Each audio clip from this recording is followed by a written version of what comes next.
விபத்துகளை தடுக்கும் வகையில் ஆலந்தூர் ஆதம்பாக்கம் இடையே சுரங்கப்பாதை அமைத்து தர வேண்டும் என்று அப்பகுதி மக்கள் அரசுக்கு கோரிக்கை விடுத்துள்ளனர். சென்னை ஆலந்தூர் ஆதம்பாக்கம் இடையே சுரங்கப்பாதை இல்லாததால் ரயில் தண்டவாளத்தை கடந்து செல்வோர் அடிக்கடி விபத்துக்குள்ளாகி வருகின்றனர்.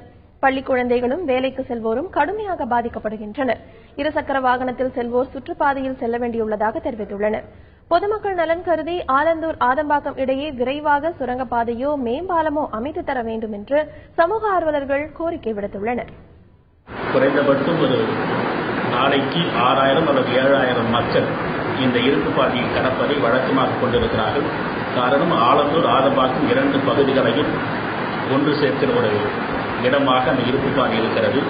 அந்த ரயில்வே தண்டவாளத்தை நாம் கடப்பதற்கு ஏதாவது ஒரு சுரங்கம் அமைத்து அல்லது நடை மேம்பாலம் அமைத்து கொடுத்தால் இந்த பகுதியை சார்ந்த மக்கள் பயன்பெறுவதற்கு வசதியாக இருக்கும். 15 ஆண்டு காலமாக இந்த பகுதியில் இந்த கேட்டு மூடப்பட்டதினால் இந்த பகுதி மக்கள் மிகவும் அவதிக்கு உள்ளாகிறார்கள்.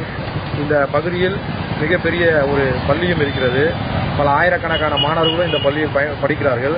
அவர்கள் பயன்பெறும் வகையிலும் இந்த கேட்டை திறந்து இந்த பாலங்கள் அமைத்தால் இந்த பகுதி மக்களும் இந்த ஆதம்பாக்கம் ஆலந்தூர் பகுதியை இணைக்கும் இந்த மேம்பாலம் மிகப்பெரிய ஒரு மாற்றத்தை காணும்.